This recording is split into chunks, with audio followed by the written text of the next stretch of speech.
Hello friends, bright learning के YouTube channel में आप सभी का स्वागत है। जी हाँ फ्रेंड्स, आज हम देखेंगे कि जीएसटी के अंदर जो न्यू रिटर्न आई है GSTR 1A वो कैसे फाइल करेंगे और क्या क्या इसमें ऑप्शन एक्टिव है, वो पूरा प्रोसेस आज के वीडियो में देखेंगे। तो बने रहिए वीडियो के अंत तक, step by step complete process देखेंगे। सबसे पहले ये हमने यहाँ पे GSTR 1 फाइल कर रखी है और GSTR 1 फाइल करने के बाद GSTR 1A जो है यहाँ पे एक्टिव होती है और ये जो एक्टिव रहेगी वो जब तक रहेगी जब तक आप 3B फाइल नहीं कर देते हैं, या 3B अगर मान लो लास्ट डेट से पहले भी फाइल करते हो तो उसी डेट तक, जिस दिन आप 3B फाइल करते हो उसी डेट तक आपके पास 1A जो है एक्टिव रहेगी। इसके लिए सबसे पहले प्रिपेयर ऑनलाइन पे क्लिक करेंगे। ऑनलाइन पे क्लिक करने के बाद यहाँ पे वही जो GSTR 1 में डेटा होता है कंप्लीटली वही पूरी टेबल यहाँ पे आ गई है, वही सेम टू सेम डिटेल्स यहाँ पे आ गई। पहला वही table 4A 4B 6B 6C, table 5 6A 7 8A 9B register unregister 11A 11B 12 13 14 और 15 सभी टेबल यहाँ पे एक्टिव हो गई है।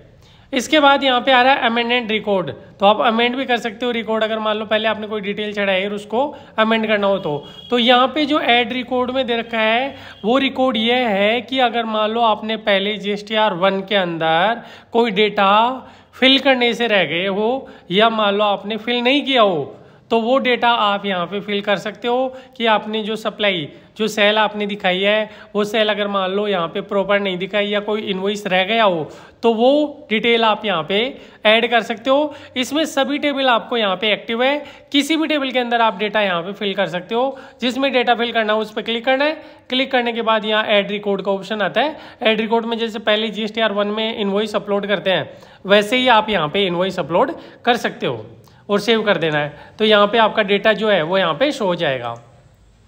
इसके बाद जो सेकंड आता है वो आता है अमेंडेंट। अमेंडेंट का मतलब ये होता है कि अगर मान लो इसी महीने जैसे जुलाई महीने की आपने GSTR 1 फाइल कर दी और उसी के अंदर अगर मान लो डेटा में कुछ एडिट करना हो अमेंड करना हो तो वो आप यहाँ पे जो टेबल आपको यहाँ पे दे रखी है उस टेबल के अंदर आप यहाँ पे अमेंड कर सकते हो। पहला आता है 9A amendment B2B invoice, 9A amendment B2C large invoice, 9A amendment export invoice, 9C amendment credit debit note registered person और 9C unregistered person, 10 amendment B2C other, 11A amendment tax liability of advance, 11B adjustment of advance और 14A amendment supply made through ECO और 15A आती है amendment supply under section 9/5।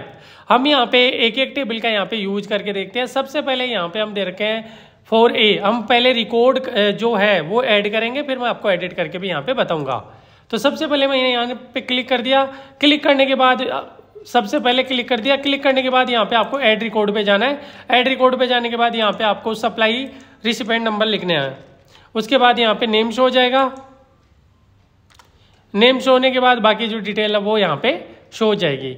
तो हम यहाँ पे कोई GST नंबर लेते हैं और उसके डेटा यहाँ पे वो शो करते हैं।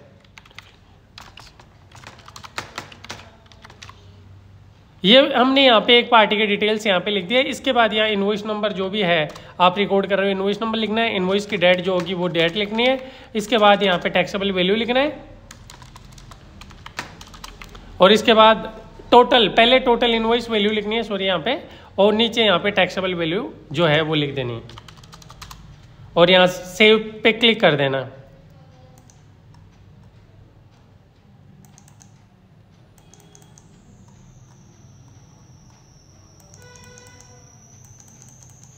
सेव वाले टैब पे क्लिक करने के बाद यहाँ रिक्वेस्ट एक्सेप्ट सक्सेसफुली आ गया और हमारा जो इनवॉइस है वो यहाँ पे सेव हो गया और यहाँ प्रोसीड इनवॉइस बता दिया। एक से अधिक इनवॉइस, जितने इनवॉइस आपके रह गए वो आपको ऐड रिकॉर्ड पे जाके यहाँ पे ऐड करना है। इसके बाद अगर B2C लार्ज कोई इनवॉइस है तो वो यहाँ देना है, एक्सपोर्ट इनवॉइस यहाँ पे देना है और B2C अदर मान लो आपकी कोई सप्लाई रह गई है तो B2C अदर आपको यहाँ पे ऐड रिकॉर्ड में जाके ऐड करनी है। तो सबसे पहले हम पहले सब सप्लाई करेंगे। अगर मान लो पहले आपने कोई पहले सब सप्लाई रह गई हो या मान लो आपने डेटा छड़ाया ही नहीं हो तो यहाँ पे आपको डेटा देना है। इसके बाद टैक्सेबल वैल्यू देनी है और यहाँ पे आपको टैक्स सेलेक्ट करना है जो भी GST होगी वो। इसके बाद सेव वाले टैब पे क्लिक कर देना।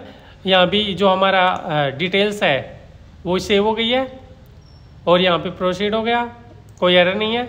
इसके बाद यहाँ भी देखो टेबल के अंदर डेटा शो होने लग गया।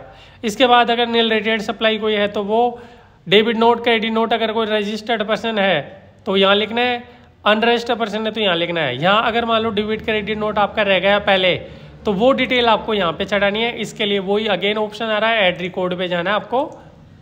ऐड रिकॉर्ड पे जाने के बाद यहाँ पे जीएसटी नंबर लिखना है। हम केवल यहाँ प्रैक्टिस के लिए समझने के लिए यहाँ पे जीएसटी नंबर लिखा, नेम आ गया। यहाँ debit note credit note number जो भी होगा वो आपको लिखना है। डेट जो भी है वो आपको यहाँ पे लिखनी है। इसके बाद क्रेडिट नोट यहाँ पे सेलेक्ट करना है। इसके बाद वैल्यू यहाँ पे लिखना है, टोटल वैल्यू जो है वो यहाँ पे लिखना है, जो भी अमाउंट होगा वो, और टैक्सेबल वैल्यू आपको यहाँ पे फिल करना है और सेव वाले टैब पे क्लिक कर देना है। ये रिकॉर्ड भी हमारा यहाँ सक्सेसफुली सेव्ड हो गया है। बैक वाले टैब पे जाएंगे और प्रोसीड यहाँ पे नोट दे रखा है।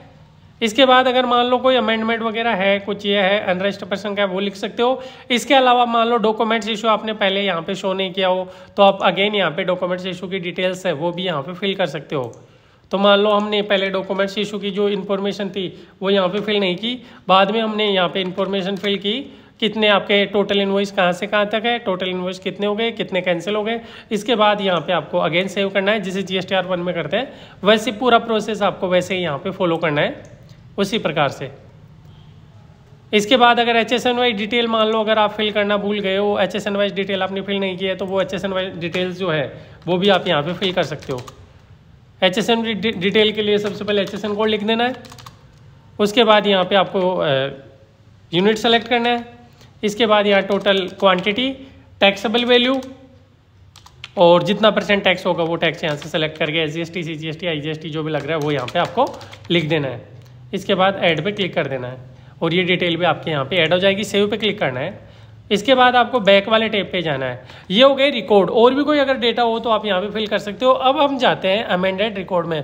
मान लो आपने उसी महीने में रिटर्न फाइल की, उसी महीने में कोई गलती हो गई रिटर्न फाइल करने में, चाहे वो B2B में हो, B2C लार्ज में हो या और भी जो टेबल यहाँ पे शो रही है, किसी भी टेबल में अगर मान लो डेटा में गलती हो गई तो आप उसको अमेंड कर सकते हो। अमेंड के लिए यहाँ पे जाना है और यहाँ पे जो फाइनेंशियल दे रखा है 24-25 दे रखा है और जो ओरिजिनल रिटर्न पीरियड मंथ है वो केवल जुलाई आएगा जिस महीने में आप ये फाइल कर रहे हो। यहाँ पे इनवॉइस नंबर लिखता हूँ मैं। इसके बाद अमेंड रिकॉर्ड पे यहाँ पे क्लिक करना है। आपका इनवॉइस नंबर प्रॉपर यहाँ पे आपको लिखना है, तभी आपका डेटा यहाँ पे शो होगा। उसके बाद अमेंड रिकॉर्ड पे जाएंगे तो ये डिटेल्स हमारी इनवॉइस है वो यहाँ पे ओपन हो गया। लेकिन सबसे इंपॉर्टेंट चीज़ ये है कि आपके पास यहाँ पे जो है GST नंबर आप चेंज नहीं कर सकते। रिवाइज इनवॉइस नंबर लिखना है, इनवॉइस डेट लिखनी है। इसके बाद अगर मान लो टैक्सेबल वैल्यू वगैरह चेंज करनी है तो चेंज करके आपको सेव वाले टैब पे क्लिक करना है। तो मैं यहाँ फटाफट डिटेल यहाँ पे फिल कर देता हूँ। रिवाइज इनवॉइस हमारा सेम टू सेम इनवॉइस रह जाएगा। डेट जो है वो भी मान लो यहाँ पे सेम है तो हम सेम डेट यहाँ पे रख देंगे। टैक्सेबल वैल्यू है वो यहाँ पे हमारी चेंज हो गई तो हम टैक्सेबल वैल्यू को यहाँ पे चेंज कर सकते हैं। अमेंड कर रहे हैं, टैक्स अमाउंट आ गया। इसके बाद सेव वाले टैब पे क्लिक कर देंगे और हमारे जो इनवॉइस है प्रोसीड हो गया। और यहाँ पे जाएंगे तो अगेन आपको अमेंड रिकॉर्ड पे जाना है तो यहाँ पे हमारा इनवॉइस हो गया। ऐसे ही मान लो अगर B2C अदर के अंदर आपको कोई डिटेल दिखाना है, B2C लार्ज भी है, एक्सपोर्ट इनवॉइस भी है और भी काफ़ी तरह के। B2C अदर में मान लो आपने कोई पहले सप्लाई दिखाई, बाद में सप्लाई बढ़ गई हो या कम हो गई हो तो वो डिटेल्स भी आप यहाँ पे ऐड कर सकते हो। जैसे मान लो पहले मैंने यहाँ पे राजस्थान के अंदर सप्लाई दिखाई थी तो जो पहले की आपकी सप्लाई है वो ऑटोमेटिकली सप्लाई यहाँ पे आ जाएगी। आप इसको चाहो तो यहाँ पे अमेंड कर सकते हो, चेंज भी कर सकते हो और सेव करके इसको भी अमेंड कर सकते हो। इसके बाद बैक ले लेंगे। सभी टेबल आपको 1 बाय 1 करके यहाँ पे फिल कर लेनी है, जो जो डिटेल आप ऐड करना चाहते हो, अमेंड करना चाहते हो। इसके बाद प्रोसीड टू फाइल समरी पे क्लिक करना है। क्लिक करने के बाद यहाँ रिफ्रेश करना है और यहाँ पे जो डिटेल्स है वो यहाँ पे समराइज डिटेल आ गई। GSTR 1 की डिटेल यहाँ दे रखी है और GSTR 1A की डिटेल यहाँ पे दे रखी है। जो डिफरेंस है वो भी यहाँ पे शो हो जाएगा।